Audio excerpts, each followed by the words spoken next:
Stocks looking for direction in early trade amid a big miss for Home Depot and a rebound in retail sales. Let's get to the NYSE and Yahoo Finance contributor, Remy Blair. Remy, great to see you this morning.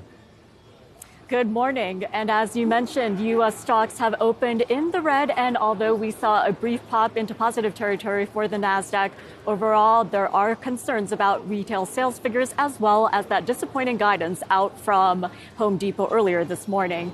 Meanwhile, overseas in China, we got a slew of economic data releases and we did get some double-digit percentage gains. But at the same time, they still came in weaker than estimates. Taking a closer look at the April data coming out from China, we saw retail sales rising 18.4%, industrial production up 5.6% year over year, and fixed asset investment up by 4.7%. At the same time, we got two readings in terms of manufacturing PMI out from China, but they both came in below the 50 reading.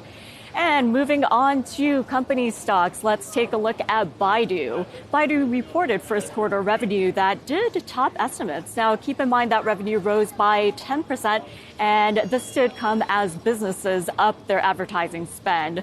Strict COVID restrictions were dropped in the end of 2022, and this was the first reading for the company following those lifting of restrictions. Although we did see gains for the company before the closing bell, we are seeing that stock hover near the flat line this morning.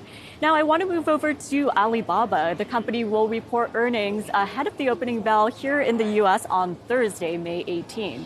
Now, ahead of that, forecasts do call for an increase in EPS as well as improvement in revenue.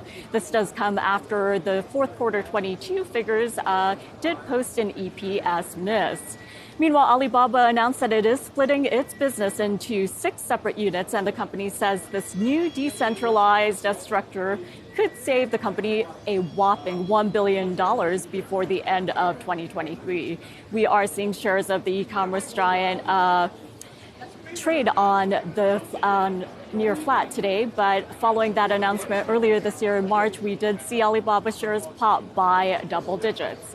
And I do want to mention one thing. Money manager Michael Berry of the long short fame made a contrarian bet on Alibaba, and this is according to the latest 13 F filings that were released on the SEC website on Monday. Now, keep in mind that China's economy is still recovering, and its latest GDP figures gained by 4.5% earlier this year. So compared to the U.S., we are seeing upside in terms of economic data, but at the same time, it might not be enough to improve sentiment over in China.